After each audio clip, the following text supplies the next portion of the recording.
Hi, friends. Just a few words about Passover.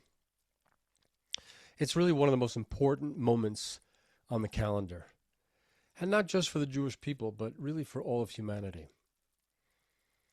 Because the story of the Exodus is not only the story of a nation leaving slavery, it's the story of a world being forced to recognize God.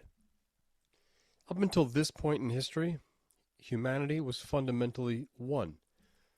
Even the children of Israel were not yet a separate nation.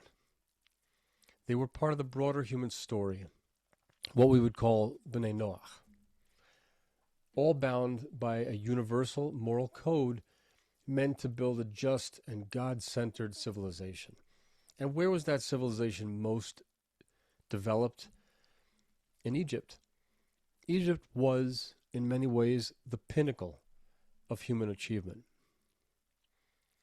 They had advanced agriculture, medicine, engineering, architecture.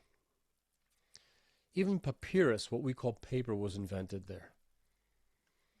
They had complex governance and even egalitarianism, a social structure that gave women positions of power. It was brilliant, and it was broken. Because beneath that brilliance was something deeply corrupt. A society that could build wonders, but could also enslave an entire people.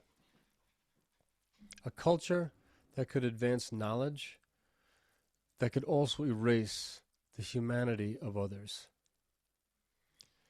And that contradiction is not ancient history. It's the recurring story of civilization throughout history. Technological advancement without moral grounding, power without accountability, or ideology that erases the individual. These are all elements of our downfall. Egypt is not just a place, it's a pattern. And the Torah gives us a striking contrast for what happened in Egypt under Pharaoh. Because years earlier, Joseph had instituted a system of national servitude himself. But it was only an emergency measure during famine in order to preserve life. But Pharaoh took that same concept and weaponized it. Not to save life, but to exploit it. Not in scarcity, but at a time of plenty.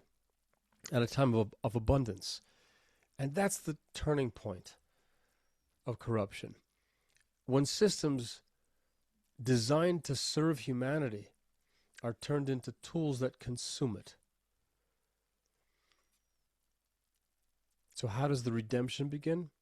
Not with armies, not with miracles, but with moral courage.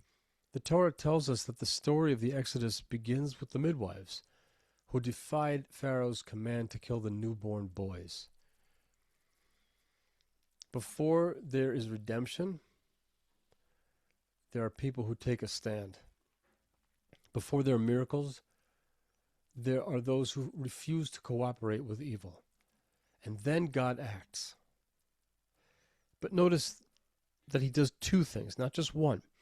First, he rescues the Jewish people. He takes a nation from within another nation. That's Deuteronomy chapter 4, verse 34. And it's very parallel to the idea of a birth. He creates something new in history, a people with a specific relationship to him. And that's why the Jewish people celebrate Passover as their holiday, as the birth of their nation.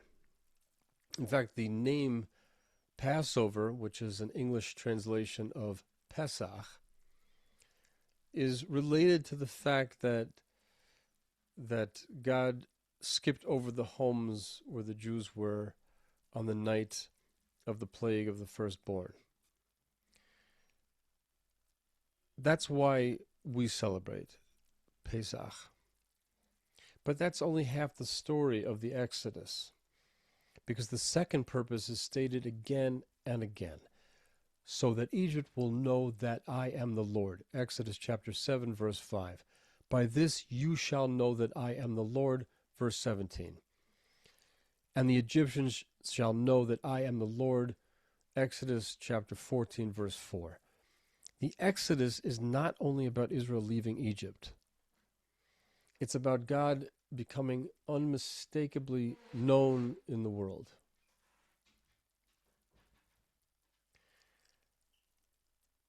Pesach is the moment. Passover is that moment where that ambiguity ends, when the world can no longer pretend that power is ultimate, or that morality is optional, or that God is absent. And this is why Passover still matters to those of us who are outside the Jewish community, because we're still living in advanced societies, we're still building, inventing, progressing, and we're still facing the same question that Egypt faced. Will we use our power to elevate humanity or to diminish humanity? Will we remember God or will we push him out of our consciousness? Passover is the birth of Israel as a nation, but it's also a gift to the whole world.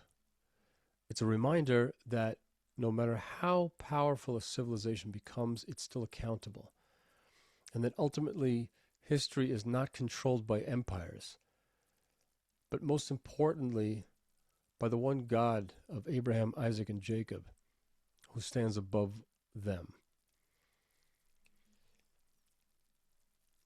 So may these days bring you and your loved ones clarity, strength, and deep renewal. May it reconnect us all to what's true, to what's good, and to the quiet but powerful awareness of God in our lives.